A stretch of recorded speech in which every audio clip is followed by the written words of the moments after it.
ಸ್ಯಾಂಡಲ್ವುಡ್ನ ಖ್ಯಾತ ನಿರ್ದೇಶಕ ಎ.ಟಿ. ರಘು ವಿಧಿವಶರಾಗಿದ್ದಾರೆ. ಕನ್ನಡ ಚಿತ್ರರಂಗಕ್ಕೆ ಹಲವು ಸೂಪರ್ ಡೂಪರ್ ಹಿಟ್ ಚಿತ್ರಗಳನ್ನು ನೀಡಿರುವ ಎ.ಟಿ. ರಘು ಚಿರನಿದ್ರೆಗೆ ಜಾರಿದ್ದಾರೆ.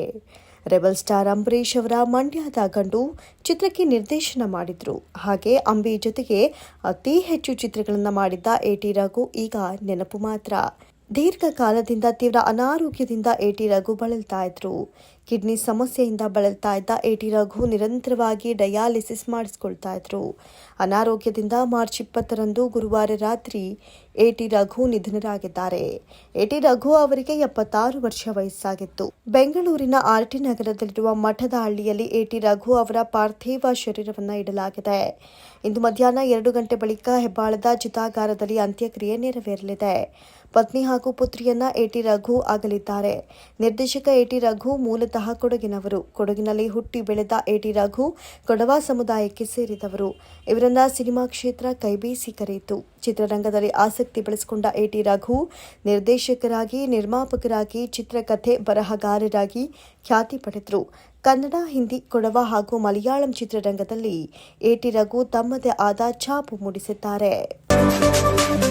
ಮಾರ್ಚ್ 22ರಂದು ಕನ್ನಡಪರ ಸಂಘಟನೆಗಳು ಕರ್ನಾಟಕ ಬಂದ್ಗೆ ಕರೆ ನೀಡಿವೆ.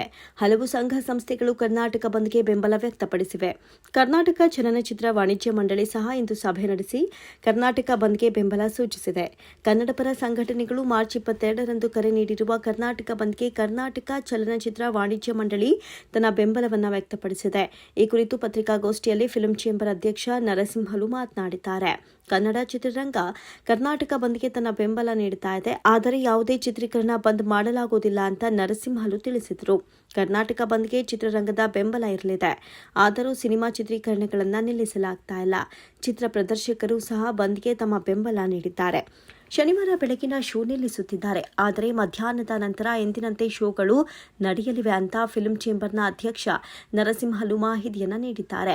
ಡಾಕ್ಟರ್ ರಾಜ್ಕುಮಾರ್ ಅವರ ಕಾಲದಿಂದಲೂ ಕನ್ನಡ ನೆಲ, ಕನ್ನಡ ಜಲ ಭಾಷೆಗೆ ಕುತ್ತು ಬಂದಾಗ ಕನ್ನಡ ಚಿತ್ರರಂಗ ಬೆಂಬಲ ನೀಡುತ್ತಾ ಬಂದಿದೆ.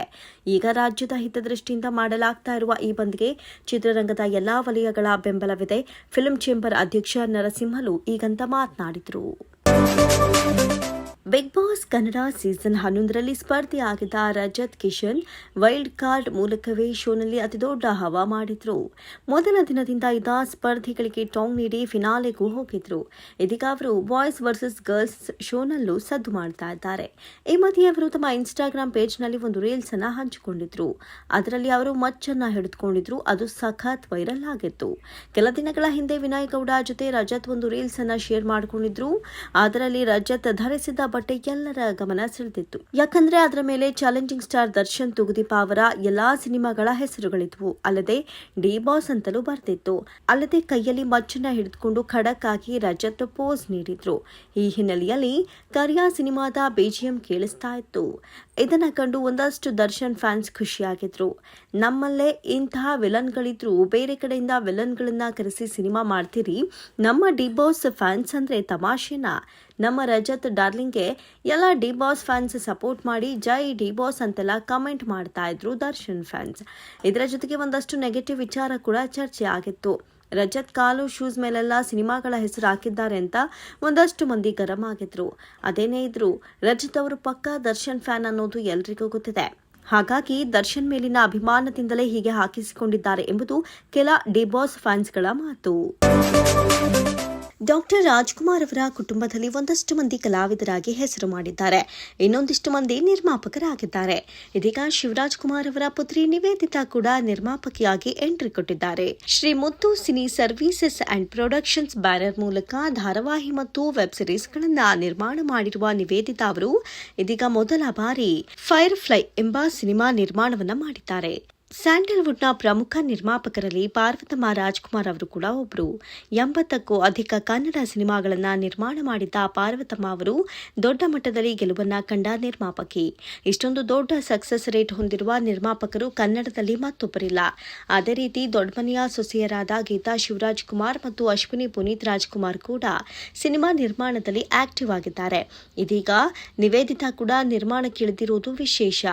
ಅದರಲ್ಲೂ ವಿಶೇಷ ಏನಪ್ಪಾ ಅಂದ್ರೆ ವರನಟ ಡಾಕ್ಟರ್ ರಾಜ್ಕುಮಾರ್ ಅವರ ಹುಟ್ಟುಹಬ್ಬದಂದೇ ಅಂದ್ರೆ ಏಪ್ರಿಲ್ 24ರಂದೇ ನಿವೇದಿತಾ ನಿರ್ಮಾಣದ ಮೊದಲ ಸಿನಿಮಾ ತೆರೆ ಕಾಣ್ತಾ ಇದೆ.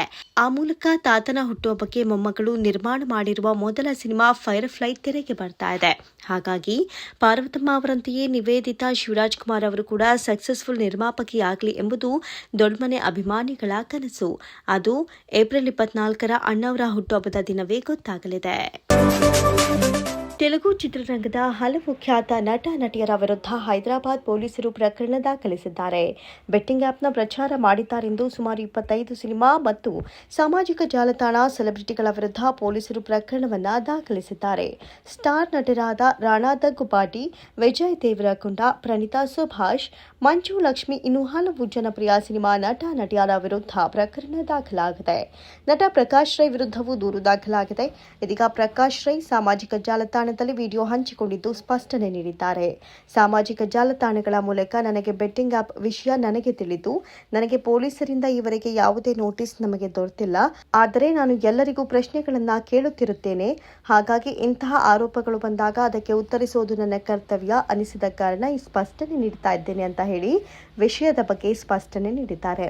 ನಾನು 2016ರಲ್ಲಿ ಬೆಟ್ಟಿಂಗ್ ಅಪ್ಲಿಕೇಶನ್ ಆಗಿರುವ ಜಂಗ್ಲಿ ರಮ್ಮಿ ಅವರ ಜಾಹೀರಾತಿನಲ್ಲಿ ನಟಿಸಿದ್ದೆ.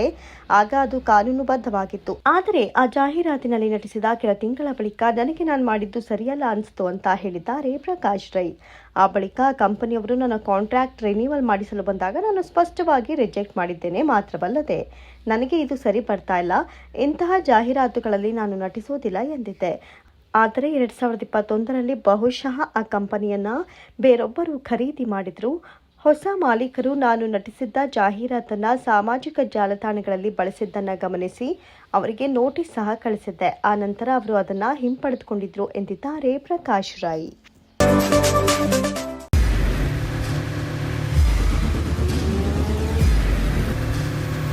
ಪ್ರಜಾಮಾರ್ಗ ನ್ಯೂಸ್, ಇದು ಜನಸಾಮಾನ್ಯರ ಧ್ವನಿ.